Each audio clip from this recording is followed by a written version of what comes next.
Contraintes et normalisation, à savoir, pour remplir la fonction d'usage et répondre aux besoins, un objet technique ou un service doit respecter un ensemble de contraintes, de normes ou de règlements. Exemple de contraintes liées au fonctionnement.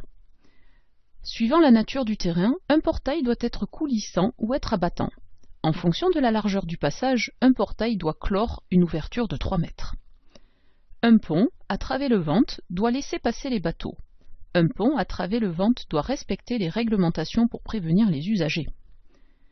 Les contraintes de fonctionnement imposent de remplir correctement la fonction d'usage de l'objet. Exemple de contraintes liées au coût. Un fauteuil en carton doit avoir un coût de vente abordable par rapport à un fauteuil classique. Les contraintes de coût imposent de rendre l'objet accessible économiquement par rapport aux besoins et à la cible. Exemple de contraintes liées à l'esthétique. Le smartphone doit avoir des formes arrondies. Un robot humanoïde doit être agréable à regarder.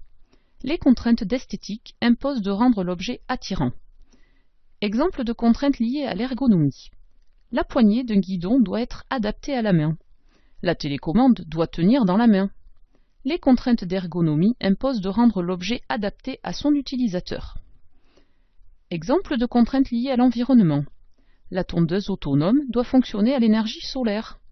La maison doit être isolée en respectant la norme RT 2012, Règlement thermique 2012. La maison doit être isolée avec des matériaux recyclables. Les contraintes environnementales imposent de limiter l'impact de l'objet sur l'environnement. Exemple de contraintes liées à la sécurité. Le tableau électrique d'une maison doit respecter la norme française NFC 15-100.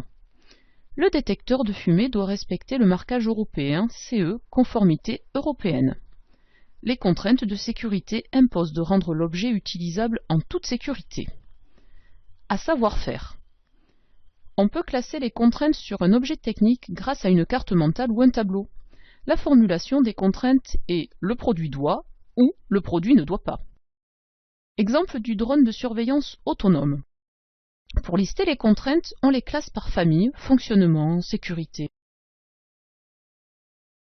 Sur la carte mentale suivante, nous allons retrouver les contraintes du drone de surveillance au centre et lister les différentes contraintes esthétiques, de développement durable, coût, fonctionnement, d'ergonomie et de sécurité. Et enfin, présenter les doit être aux couleurs de l'entreprise, doit utiliser l'énergie solaire, doit être inférieur à 1000 €, etc. Sur une représentation dans un tableau de contraintes, nous allons avoir 2 colonnes. D'une part, la famille des contraintes dans la première colonne, où nous allons retrouver liées au fonctionnement, à la sécurité, au développement durable, et surtout les contraintes à respecter. Le drone doit transporter une charge, le drone doit éviter les obstacles, le drone ne doit pas s'écraser par manque d'énergie. Synthèse. Pour répondre aux besoins et remplir la fonction d'usage, un objet technique ou un service doit respecter un ensemble de conditions appelées contraintes, normes ou règlements. Ces contraintes sont de différentes natures. Les contraintes de fonctionnement, remplir la fonction d'usage. Les contraintes d'esthétique, rendre attrayant. Les contraintes de sécurité, rendre utilisable en toute sécurité. Les contraintes environnementales, limiter l'impact sur l'environnement. Les contraintes économiques, rendre accessible au niveau du prix. Les contraintes d'ergonomie, adapté à l'utilisateur. Les contraintes sont listées sous la forme de tableaux, de cartes mentales, de listes, etc. À retenir, un objet à concevoir doit respecter les obligations appelées contraintes, normes ou règlements. Celles-ci peuvent être de différentes natures, fonctionnement, esthétique, sécurité, etc. Une contrainte s'écrit en général « le produit doit » ou « le produit ne doit pas ».